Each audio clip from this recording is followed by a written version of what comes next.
Henry's Mercedes glided smoothly into the driveway, the quiet purr of the engine fading into the evening stillness. He had cut short his business trip, eager to surprise Emily after days of tense negotiations and late-night strategy sessions. The California sunset painted streaks of gold and pink across the sky, casting a warm glow over the upscale neighborhood where their spacious home stood. As he stepped through the front door, a wave of exhaustion mingled with anticipation washed over Henry. He dropped his briefcase by the door and sighed, grateful to be home early for once. He called out to Emily, expecting her usual cheerful greeting, but the house was eerily quiet. Suspicion flickered in Henry's mind as he ascended the stairs to their bedroom. Is she not home? He wondered briefly, but the faint sounds drifting down the hall told him otherwise. Muted whispers, the rustle of sheets, a stifled laugh. Henry approached their bedroom door with a mix of apprehension and hope. He turned the knob slowly, the door creaking softly as it swung open. What he saw inside shattered his world in an instant. There, on their plush king-size bed, Henry's eyes fell upon a scene that froze him in place, a scene of betrayal etched in vivid detail. Emily, his wife of 15 years, lay tangled with another man, their bodies intertwined in a way that spoke volumes of intimacy and deceit. The man, a stranger to Henry, scrambled to sit up, his face flushed with embarrassment and guilt. For a timeless moment, Henry stood rooted to the spot, his mind struggling to comprehend the sight before him. He felt a surge of emotions, shock, disbelief, and a profound sadness that pierced his heart like a knife. He had trusted Emily implicitly, believed in the sanctity of their marriage despite their differences and occasional arguments about money and lifestyle. Emily, Henry finally managed to speak, his voice hoarse with restrained anguish. His gaze moved from Emily's tear-streaked face to the man beside her, whose eyes avoided his like a criminal caught red-handed. Emily's eyes widened in a mix of horror and shame as she scrambled to cover herself with the tangled sheets. "Henry, I can explain," she stammered, her voice trembling with desperation. The man, sensing the gravity of the situation, attempted to speak but faltered under Henry's piercing gaze. He fumbled with his clothes, muttering apologies that fell hollow against the weight of Henry's silent accusation. Henry remained silent, his jaw clenched tightly as he struggled to maintain composure. He turned away, unable to bear the sight of his wife entwined with another man, the betrayal too raw and agonizing to confront head-on. With deliberate steps, Henry walked out of the bedroom, his mind racing with a whirlwind of emotions and unanswered questions. The door clicked softly shut behind him, sealing off the scene of betrayal and leaving Emily alone with the echoes of her indiscretion. Alone in the aftermath, Emily collapsed onto the bed, tears streaming down her face as she buried her head in her hands. Regret and guilt consumed her, mingling with the overwhelming sense of loss and the devastation of Henry's silent condemnation. Minutes stretched into eternity as Emily grappled with the consequences of her actions. How had she let it come to this? The allure of excitement and the thrill of forbidden desire had clouded her judgment, blinding her to the repercussions of her infidelity. The sound of Henry's footsteps downstairs shattered the oppressive silence, drawing Emily's gaze to the closed bedroom door. She knew he had left without a word, his departure a stark testament to the depth of his hurt and betrayal. Tears blurred her vision as she replayed the scene in her mind, wishing desperately for a chance to undo the irreversible. A sudden ringing broke through her thoughts, causing Emily to startle. With trembling hands, she reached for her phone, her heart pounding in her chest. The caller ID displayed an unfamiliar number, and a knot tightened in her stomach as she answered, unaware that this call would mark the beginning of a nightmare she could never have imagined. After the devastating confrontation in their bedroom, Emily sat numbly on the edge of the bed, her mind reeling with a tumult of emotions. Henry's unexpected reaction had left her bewildered and unsure of what would come next. She watched him leave the room without a word, his face a mask of quiet anguish that cut deeper than any outburst could have. As the door closed softly behind him, Emily was left alone with the weight of her betrayal. Tears streamed down her cheeks, mingling with the bitter taste of regret. She had expected Henry to erupt in a storm of anger, to shout and accuse her, but his silence spoke louder than words. It spoke of hurt, of disappointment, of a shattered trust that may never be repaired. Days passed in a haze of strained normalcy. Emily went through the motions of daily life, preparing meals, running errands, tending to their home, but each moment was overshadowed by the absence of Henry's usual warmth and presence. He retreated into an icy silence, his once frequent calls and texts replaced by an unsettling detachment that left Emily feeling adrift. In her moments alone, Emily replayed the scene in their bedroom, trying to make sense of Henry's subdued reaction. Maybe he's processing, she reasoned with herself, clinging to a fragile hope that he would eventually forgive her transgression. She convinced herself that their marriage could weather this storm, that Henry's love for her was strong enough to endure her mistake. Yet, beneath the facade of normalcy, tension simmered like a dormant volcano waiting to erupt. Henry's absence spoke volumes, a silent condemnation that weighed heavily on Emily's conscience. She longed to talk to him, to plead for forgiveness, but each time she approached him, he withdrew further into his self-imposed exile. One evening, as Emily set the dinner table with trembling hands, Henry's absence became unbearable. She couldn't ignore the gulf that had grown between them, the rift widening with each passing day.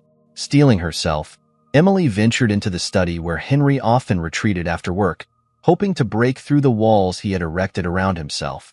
She found him sitting at his desk, a laptop open before him though his attention seemed miles away. The room was bathed in the soft glow of desk lamps, casting shadows across Henry's tired face. He glanced up briefly as Emily entered, his expression unreadable. "Henry," Emily began tentatively, her voice barely above a whisper. "We need to talk." Henry's gaze remained fixed on the screen, his fingers tapping absently on the keyboard. He didn't respond, didn't acknowledge her presence beyond a fleeting glance. The silence stretched between them, heavy and suffocating. Taking a deep breath, Emily pressed on, her voice trembling with the weight of unspoken words. I'm so sorry," she choked out, tears welling in her eyes. "I don't know what came over me. I never meant to hurt you." Henry finally looked up, his eyes meeting hers with a mixture of sadness and resignation. "Emily," he said softly, his voice tinged with a weariness that pierced her heart. "I trusted you. I believed in us." The lump in Emily's throat tightened, her words catching in her chest. She reached out to touch his hand, but he pulled away gently, his gaze dropping to the desk between them. "I don't know if I can forgive this," Henry admitted, his voice barely audible. "I need time." Emily's heart sank at his words, a wave of despair washing over her. She had hoped for forgiveness, for a chance to make amends, but Henry's honesty cut through her hopes like a knife. She retreated from the study, her footsteps heavy with defeat, leaving Henry to grapple with his own turmoil. Days turned into weeks as they continued to navigate the fragile balance of their fractured marriage. Henry retreated further into his work, throwing himself into late nights and early mornings at the office. Emily, desperate to bridge the gap between them, attempted gestures of reconciliation, a favorite meal prepared, a heartfelt note left on his desk, but each attempt was met with a stoic silence that left her heart aching.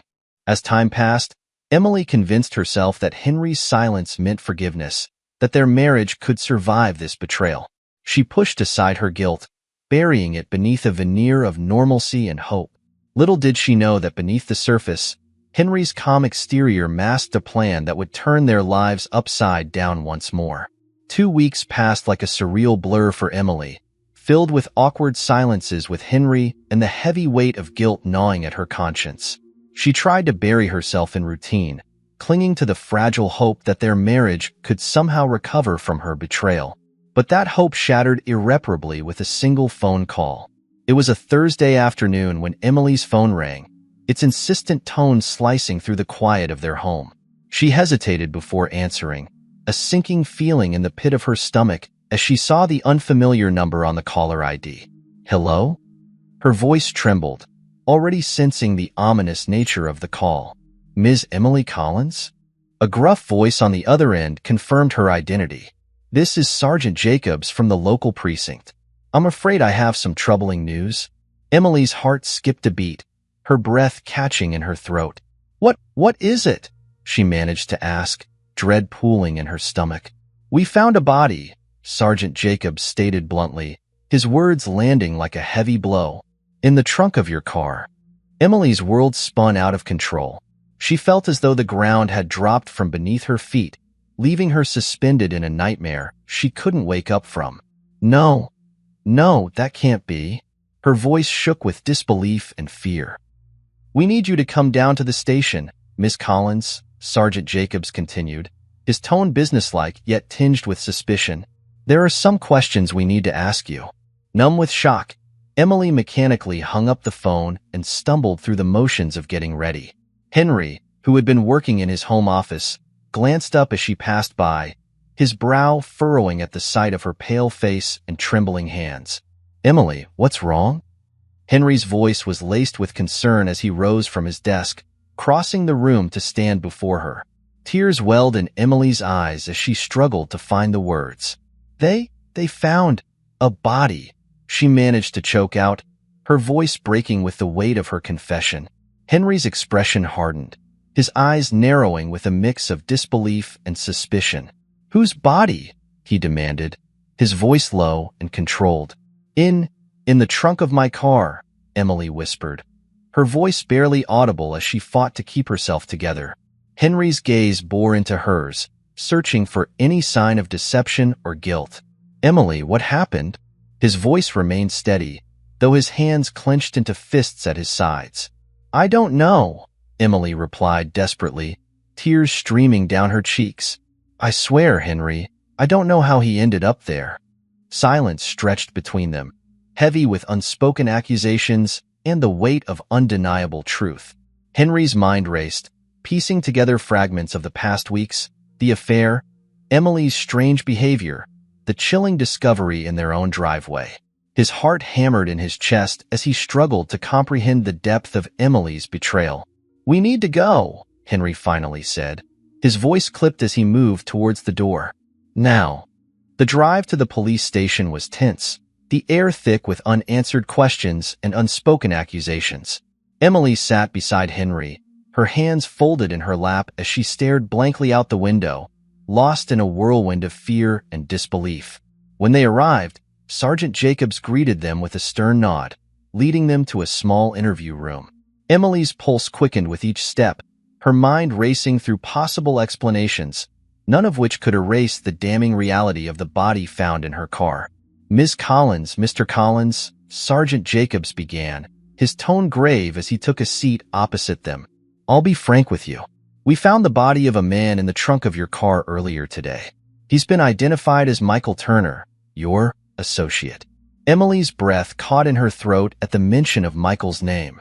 She struggled to maintain composure, to push aside the guilt and fear threatening to overwhelm her. I don't understand, she managed to say, her voice trembling.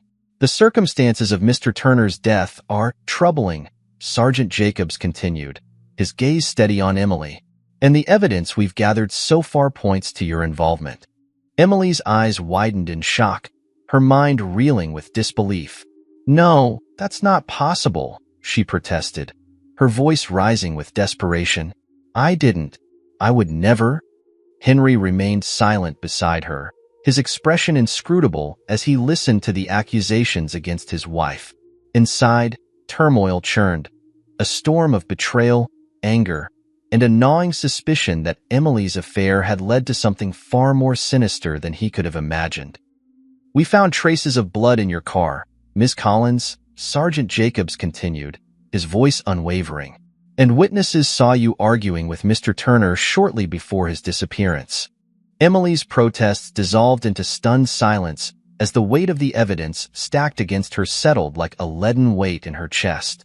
She looked to Henry for support, for a shred of belief in her innocence, but found only a cold distance in his eyes that mirrored the devastation of their shattered marriage. As the interrogation continued, Emily struggled to find words to defend herself, to explain the inexplicable. She felt as though she were drowning in a sea of accusations and suspicion, her frantic denials drowned out by the relentless tide of evidence pointing towards her guilt. Hours passed in a blur of questions and accusations. Emily's mind raced, grasping for any semblance of truth or understanding. But in the end, she was left with only one agonizing certainty: her life had unraveled beyond repair, and the consequences of her betrayal had led her down a path from which there could be no return. Emily sat in the stark interview room at the police station, her hands trembling in her lap as Sergeant Jacobs paced in front of her, his voice measured and probing. "Ms. Collins, we have witness statements placing you at the scene of Mr. Turner's disappearance," Sergeant Jacobs stated, his tone implacable. "Can you explain why there was blood found in the trunk of your car?" I don't know," Emily replied, her voice quivering with uncertainty. I didn't do anything to him." Sergeant Jacobs paused, studying her with a penetrating gaze. "Ms. Collins, the evidence doesn't lie," he said firmly. "We found Mr. Turner's body in your car, and the circumstances point to your involvement." Emily's mind raced, searching desperately for an explanation that would absolve her of guilt. But I loved him," she pleaded, tears welling in her eyes. "I would never. I couldn't." "Love can drive people to extremes, Miss Collins," Sergeant Jacobs remarked, his voice tinged with skepticism. "Especially when trust is broken." "I didn't kill him," Emily insisted, her voice rising with desperation. "I didn't." The interrogation stretched on for hours, each question probing deeper into Emily's relationship with Michael Turner and the events leading up to his disappearance. She recounted their affair, the guilt weighing heavily on her conscience, but maintained vehemently that she had no knowledge of his murder. As the hours passed, Emily's hope dwindled with each piece of evidence Sergeant Jacobs presented: DNA found at the scene, surveillance footage placing her near the crime scene, and witness statements detailing her heated arguments with Michael in the days leading up to his death. The walls closed in around her, suffocating her with the weight of undeniable truth. Throughout the interrogation, Emily stole glances at Henry, who sat beside her with an unreadable expression. His silence spoke volumes, a stark contrast to the supportive husband she had once known. She longed for his reassurance, for a word of belief in her innocence, but he remained aloof, his gaze fixed on some distant point beyond the interrogation room walls. "Henry, please," Emily pleaded during a brief recess, her voice strained with emotion. "You have to believe me. I didn't kill him." Henry met her gaze with cold detachment, his jaw clenched tightly as if holding back a torrent of unspoken words. "Emily," he finally spoke, his voice low and controlled. "I don't know what to believe anymore." His words struck Emily like a physical blow, the final blow to her crumbling hope. She had betrayed him, shattered their marriage with her reckless actions, and now she faced the consequences of a crime she insisted she did not commit. The anguish in Henry's eyes mirrored her own, a reflection of the devastation that had torn their lives apart. Hours turned into days as the investigation deepened, each passing moment driving a deeper wedge between Emily and Henry. He withdrew further into his work, his once familiar presence now a distant shadow in their home. Emily, consumed by fear and despair, clung to the belief that somehow, some way, she could prove her innocence and salvage what remained of their shattered life together. But the evidence continued to mount against her: forensic reports, witness statements, circumstantial details that painted a damning portrait of her guilt. The media caught wind of the sensational case, splashing Emily's face across headlines that branded her as a cold-blooded killer. Her world imploded, the weight of public scrutiny adding to the suffocating pressure of the investigation. One evening, as Emily sat alone in their dimly lit living room, a knock on the door shattered the uneasy calm. She rose slowly, her heart pounding in her chest as she approached the door. Through the frosted glass, she saw the outline of Sergeant Jacobs and another officer standing on her doorstep. Taking a deep breath, Emily opened the door, her eyes meeting Sergeant Jacobs' steely gaze. "Ms. Collins," he began, his voice grave, "we have a warrant for your arrest." Emily's world collapsed around her, the reality of her situation crashing down like a tidal wave. She had denied any involvement in Michael Turner's murder, insisted on her innocence until she was hoarse, but now she faced the consequences of her actions. As the officers led her away in handcuffs, Emily cast one last desperate glance towards Henry, who stood silently in the shadows of their home. His face was a mask of unreadable emotions, betrayal, anger, sorrow, but there was no hint of forgiveness in his eyes. Alone in the back of the police car, Emily stared out the window at the familiar streets of her neighborhood, now tinged with the harsh glare of streetlights and the distant wail of sirens. Her life had unraveled beyond recognition, torn apart by her own choices and the devastating consequences that followed. The journey to the police station was a blur of flashing lights and suffocating silence. Emily clung to the desperate hope that somehow, some way, the truth would come to light, that Henry would see past the accusations and believe in her innocence once more. But as she was booked into custody and led to a holding cell, she knew that the road ahead would be fraught with uncertainty, her future uncertain and her heart heavy with regret.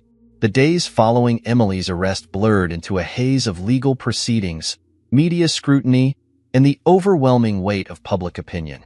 Her once comfortable life had unraveled completely, replaced by the stark reality of a murder charge that hung over her like a dark cloud. The morning of Emily's arraignment dawned cold and gray, matching the heavy atmosphere that settled over the courthouse. Henry sat in the gallery, his eyes fixed on Emily as she entered the courtroom escorted by officers. Her hands were shackled, her expression a mask of stoic determination mixed with fear. The trial had become a media sensation, fueled by sensational headlines and speculation about the motives behind Michael Turner's murder. Emily's face adorned the front pages of newspapers, her life laid bare for public consumption. Cameras flashed incessantly as she took her seat beside her defense attorney, a young, determined woman named Sarah Dawson. "Emily Collins, you are charged with the murder of Michael Turner," the judge's voice boomed, his words echoing through the hushed courtroom. Emily's heart pounded in her chest as she listened to the formal charges read aloud, the weight of each word settling heavily upon her shoulders. Sarah Dawson rose to her feet, her voice steady despite the tension in the air. "Your Honor, my client pleads not guilty to all charges," she stated firmly, her gaze unwavering as she addressed the judge. The prosecution, led by District Attorney Robert Chambers, wasted no time in presenting their case. Witnesses testified about Emily's tumultuous affair with Michael Turner, citing heated arguments and suspicious behavior in the weeks leading up to his disappearance. Forensic experts detailed the evidence found at the crime scene and in Emily's car, each piece adding to the mounting case against her. Throughout the proceedings, Henry sat silently in the gallery, his expression unreadable as he listened to the damning testimony and evidence presented against his wife. Reporters clamored for his reaction, but Henry remained stoic, offering no comment and giving no indication of his thoughts on Emily's guilt or innocence. Inside the courtroom, Emily struggled to maintain her composure as the prosecution painted her as a calculating and cold-hearted killer. She listened as witnesses recounted her arguments with Michael, the discovery of his body in her car, and the damning forensic evidence that tied her to the crime scene. "Ms. Collins," District Attorney Chambers began during cross-examination, his voice sharp and accusatory, "can you explain why your DNA was found on the murder weapon?" Emily's throat went dry as she searched for words, her mind racing with the weight of her own innocence. I don't know," she replied hoarsely, her hands trembling as she faced the relentless scrutiny of the courtroom. The trial stretched on for weeks, each day filled with mounting tension and emotional turmoil. Witnesses were called, evidence presented, and arguments made on both sides of the courtroom. Emily clung to the hope that the truth would prevail, that justice would prevail, but the relentless barrage of evidence against her cast a long shadow over her fragile optimism. In the evenings, Emily retreated to her cell, the stark reality of her situation sinking in with each passing day. She received visits from Sarah Dawson, who worked tirelessly to build her defense and uncover any shred of evidence that could exonerate her client. But the weight of public opinion and the mounting legal battle took its toll on Emily's spirit, leaving her drained and desperate for a glimmer of hope. Henry's absence during the trial weighed heavily on Emily's heart. She longed for his support, for a word of belief in her innocence, but he remained aloof and distant, his silence a barrier between them that she could not breach. She wondered what he was thinking, whether he harbored doubts about her innocence, or if he had already condemned her in his heart. One afternoon, during a recess in the trial, Emily found herself alone with Sarah Dawson in a quiet corner of the courthouse. The tension of the trial hung heavy in the air, but Sarah's unwavering determination offered a faint spark of hope amid the darkness. "Emily, we need to address the evidence," Sarah began, her voice gentle yet firm as she studied her client's weary face. "The prosecution's case is strong, but we still have options." Emily nodded silently, her gaze fixed on her hands clasped tightly in her lap. Do you think I have a chance?" she asked, her voice barely above a whisper. Sarah hesitated for a moment, her expression thoughtful. "It's going to be difficult," she admitted, her tone serious. "But we're going to fight this with everything we have. I believe in your innocence, Emily." Tears welled in Emily's eyes as she met Sarah's gaze, gratitude and fear warring within her heart. "Thank you," she whispered, her voice choked with emotion. As the trial resumed, Emily steeled herself for the grueling days ahead. The prosecution continued to build their case, each witness and piece of evidence pushing her closer to the brink of despair. But through it all, she clung to Sarah's unwavering belief in her innocence, praying that justice would prevail and that she could reclaim her shattered life once more. The trial continued with relentless intensity, the courtroom a battleground where truth and lies collided in a spectacle that gripped the public's attention. Emily's fate hung in the balance, her hope pinned on the slim chance of redemption amid the overwhelming weight of evidence stacked against her. The trial had stretched on for what felt like an eternity, each day a relentless barrage of damning evidence and impassioned arguments that painted Emily as a cold-blooded killer. As the prosecution's case neared its conclusion, Sarah Dawson fought tirelessly to poke holes in their narrative, but the weight of the evidence against Emily seemed insurmountable. Inside the courtroom, Emily sat with a sinking feeling in her chest, her hands trembling as she listened to the closing arguments. District Attorney Chambers painted a vivid picture of Emily's betrayal, her affair with Michael Turner, and the calculated steps she had taken to cover up his murder. The jury's eyes were glued to him, absorbing every word as he built the final pieces of the puzzle that would seal Emily's fate. Sarah Dawson rose to deliver her closing argument, her voice steady despite the emotional turmoil roiling beneath the surface. She pleaded with the jury to consider reasonable doubt, to question the prosecution's narrative and the circumstantial nature of the evidence against Emily. But the weight of public opinion and the sensationalized media coverage loomed large, casting a shadow of doubt over Emily's chances of acquittal. As the jury retired to deliberate, Emily's mind raced with a whirlwind of emotions, fear, desperation, and a flicker of hope that justice would prevail. Hours stretched into eternity as she awaited their verdict, her heart pounding with each passing moment. Sarah Dawson sat beside her, offering quiet reassurances and squeezing her hand in a gesture of solidarity. Finally, the jury returned to the courtroom, their faces solemn as they filed back into their seats. Emily held her breath, her eyes fixed on their impassive expressions as the foreperson stood to deliver the verdict. "We find the defendant, Emily Collins, guilty of murder in the first degree." The foreperson's voice echoed through the courtroom, sending a shockwave of disbelief and despair through Emily's shattered world. The room erupted into chaos as Emily's supporters gasped in disbelief, while reporters clamored to capture the moment for the evening news. Sarah Dawson's face fell, her shoulders slumping in defeat as she whispered words of consolation to her devastated client. Emily felt as though the ground had dropped out from beneath her feet, leaving her suspended in a nightmarish reality she couldn't wake up from. The weight of the guilty verdict pressed down upon her like a suffocating blanket, crushing her hopes of reclaiming her life and leaving her facing a bleak future behind bars. Henry, who had watched the trial unfold with detached interest, sat stoically in the gallery, his expression unreadable as he witnessed the culmination of his carefully orchestrated plan. His revenge against Emily, for her betrayal and the devastation she had wrought upon their marriage, was now complete. In the days that followed Emily's conviction, as she awaited sentencing in a cold, sterile cell, a series of clandestine revelations began to surface. Whispers in the corridors of power, anonymous tips to investigative journalists, hints of a darker truth that lurked beneath the surface of Emily's conviction. It started with a cryptic email sent to Sarah Dawson's office, an encrypted file containing detailed records of Henry's clandestine activities, bank transactions, travel itineraries, and communications that painted a damning portrait of Henry's involvement in Michael Turner's murder and the framing of Emily. Sarah Dawson, her determination reignited by the startling revelations, embarked on a desperate quest for justice. She pieced together Henry's meticulously planned scheme, the discovery of Emily's affair, his decision to manipulate her infidelity into a vehicle for revenge, and the careful steps he had taken to orchestrate her downfall.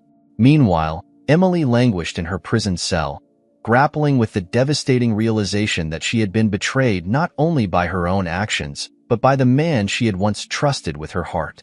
The knowledge that Henry had framed her for murder, had engineered her conviction and subsequent imprisonment, gnawed at her spirit like a relentless predator.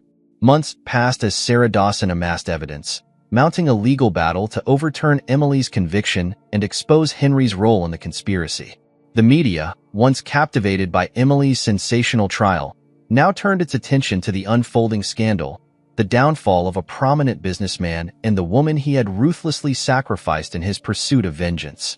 And then, just as the tide seemed irreversible, a breakthrough came.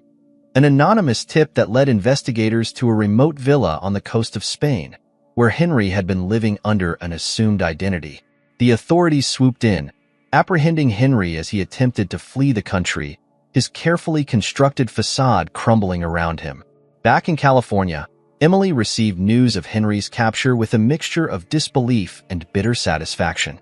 As Sarah Dawson presented the newly uncovered evidence to the courts, the wheels of justice turned once more. Henry's elaborate web of deceit unraveled under scrutiny, his crimes laid bare for the world to see. In a dramatic turn of events, Henry was brought to trial, facing charges of conspiracy, murder, and perjury.